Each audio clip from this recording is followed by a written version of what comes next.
অবশেষে শাহজালাল আন্তর্জাতিক বিমানবন্দরে পৌঁছেছেন দলের ভাইস চেয়ারম্যান জনাব তারেক রহমান।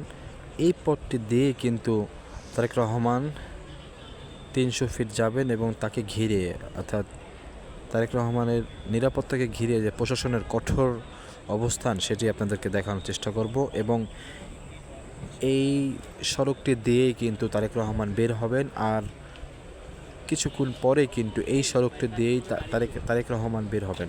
আপনাদেরকে দেখানোর চেষ্টা করব যে তারেক রহমানের নিরাপত্তাকে ঘিরে কিন্তু কঠোর অবস্থানে কিন্তু প্রশাসন, এবং তারেক রহমান কিন্তু শাহজালাল আন্তর্জাতিক বিমানবন্দর অবস্থান করছেন।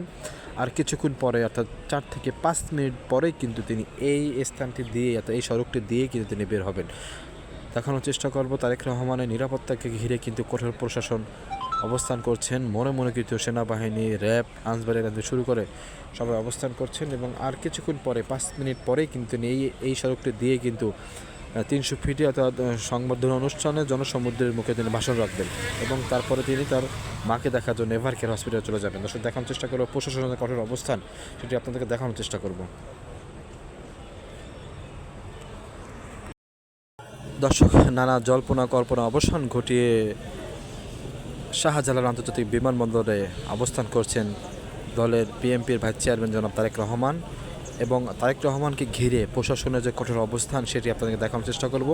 এবং আর কিছুক্ষণ পরেই দর্শক অর্থাৎ 5 থেকে 8 মিনিটের ভিতরে কিন্তু তারেক রহমান বের হবেন এবং এই সড়কটি দিয়ে কিন্তু তিনি 300 ফিটে সংবর্ধনা যে অনুষ্ঠান বিএনপির, সেখানে তিনি জনসাধারণের মাঝে তিনি বক্তব্য রাখবেন। এবং তিনি এই সড়কটি দিয়ে কিন্তু আর কিছুক্ষণ পরেই তারেক রহমান বের হবে।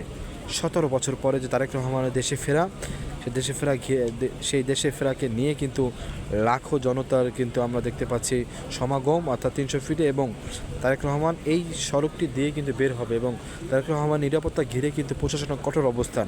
দর্শক, সবাই বসে রয়েছে কখন আসবে তারেক রহমান। দর্শক, দেখানোর চেষ্টা করব এই পথটি দিয়ে কিন্তু তারেক রহমান আসবে আর কিছুক্ষণ পরে, সর্বোচ্চ 5 থেকে 8 মিনিটের ভিতরে কিন্তু তারেক রহমান এই সড়কটি দিয়ে বের হবেন। এবং এটি দিয়ে এবং তিনি তার নিরাপত্তা ক্ষেত্রে যে কঠোর অবস্থান প্রশাসনের, সেটি আপনাদের দেখানোর চেষ্টা করবো যে এই সড়কটি দিয়ে এবং এই গেটটি দিয়ে তারেক রহমান বের হবেন।